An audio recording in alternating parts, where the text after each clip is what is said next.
So orcs, Fantastic. so now we'll go. I want to touch on orcs in Warhammer a little bit because that's been sort of the modern run of orcs that have, aside from any of the Lord of the Rings films and the TV show and all that jazz, the other main source of orc lore has been from the Warhammer universe. I'm going to touch more on the 40k orcs rather than the Age of Sigmar orcs, just because those are very close to D&D. Okay, Go ahead. so just add a little bit of context for those people that might not know. What is Warhammer? What is Warhammer 40k? And what is the Sigmar or whatever? Yeah. Okay. So Warhammer is it's a shared universe with two sides of a coin. Basically, it shares the same lore for a lot of the races. It shares the same sort of like version of hell and the chaos gods and stuff like that. It's a shared universe that has a lot of different aspects that are similar. Whereas Age of Sigmar is the medieval fantasy version, whereas Warhammer 40k is the science fiction version. Okay, and this is a video game. This is a tabletop game as well. This is tabletop strategy. Started out as this tabletop strategy game. There's been several video games. There's been several video games for both universes. Total War. Shitloads of books, and I mean so many shitloads. I find the 40k stuff more interesting just because the Emperor. Space is more fascinating for me. It's a lot of fun. Basically, Warhammer 40k, the story is that, I'm going to put this in as few words as possible just because I can go on for hours. Basically, Earth runs its course until about the year 20,000. We reach our pinnacle of technological advancement, and then there's a crazy, it's called a warp storm. Basically, humans have figured out that there is an alternate, dimension underneath our dimension that is fueled by emotion. It's basically hell. It's just crazy. It's filled with these horrible, demonic, godlike beings. And the fastest way to get from point A to point B is to rip a hole into this alternate dimension. And it's sort of like going into slip space in Halo or light speed in or hyperspace in Star Wars, or warp speed in... Oh yeah, you had it correct. Yeah. Light speed, yeah. Star Wars, warp speed, Trek. Star Trek. Both destroyed franchises. But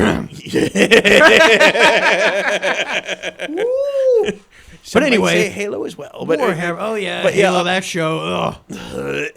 Master Cheeks. But anyway, basically, it's a means to an end. You gotta fly through hell. Violence. Yeah, you gotta fly through hell to get to your destination faster. What book? I didn't even. This is fascinating. I just thought eventually they discovered space in the outside universe, and they're trying to pull in all these lost civilizations. Well, we're getting there. We're before that. We're not quite there yet. All right. Well. So basically, again, I'm gonna try. Well, again, let's try to Yeah. So basically, there's elevator pitch? There's a giant warp storm. Basically, too turbulent, shuts off humanity from all of our colonies and all the different places. It's this age of darkness where humanity stagnates and they all start fighting amongst each other on Earth, and you get these techno-barbarians. Everybody's warring tribes. Total war. This dude, who's the best dude? He's the best dude. The best guy. This dude shows up. He's huge. He's tall, like 10 feet tall. Glowing yellow eyes, big flowing black hair, wearing golden armor. He's got like a halo around him. He's the best guy.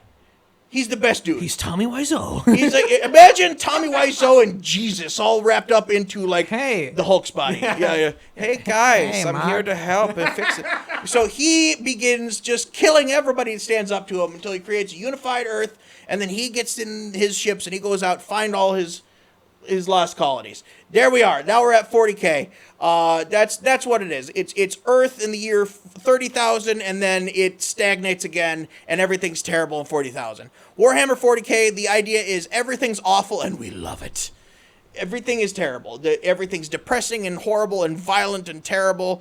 The troops die, and their bodies are reformulated into corpse starch, which is what they eat on the battlefield. It's awful. It's in a horrible world, and that's what makes it so fascinating.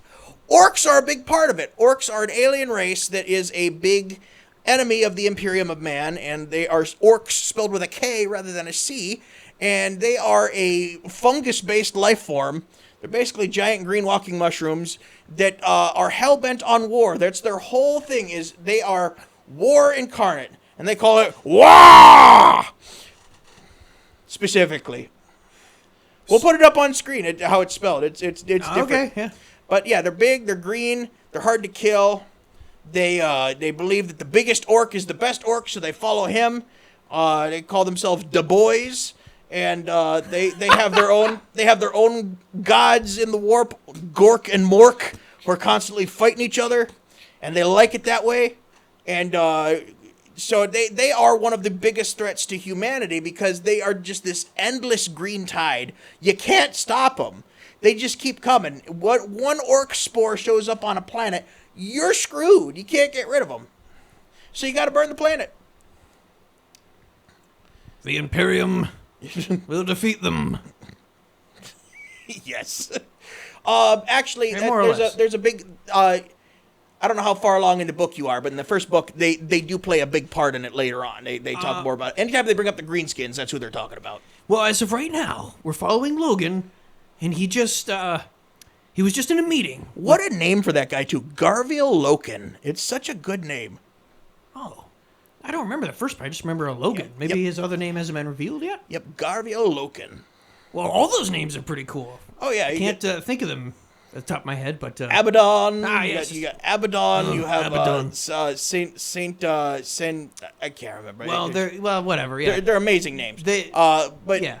But basically, the orcs have this special ability where they have a special relationship to the warp, which is full of emotion, where if they believe something is true, it's probably going to end up being true. So they paint all their vehicles red because they think red is the fastest color. And lo and behold, their little planes and their little cars that are painted red go faster than the other ones. They go faster. They create these guns out of just shit they pick up off the ground and weld together, and they shoot bullets because they believe that this hunk of junk will shoot bullets.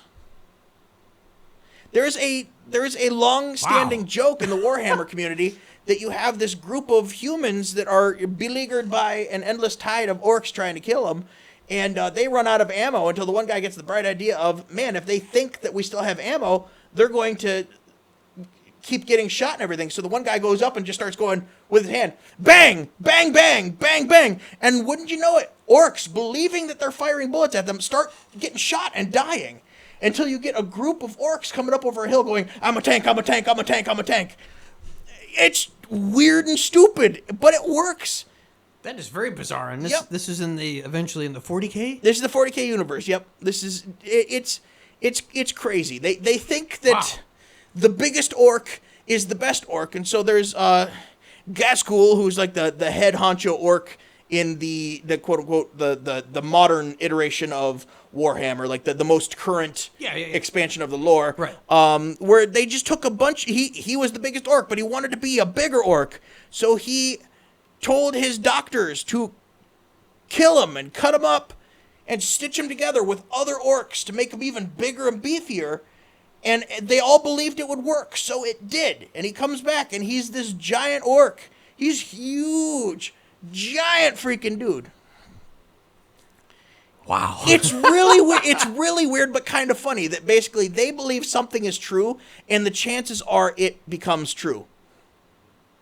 That is very fascinating. Yep, they believe that like checkered print, like a chessboard, makes you stronger. Checkered print. So they have one of the famous color schemes that they use is checkered print on a lot of stuff.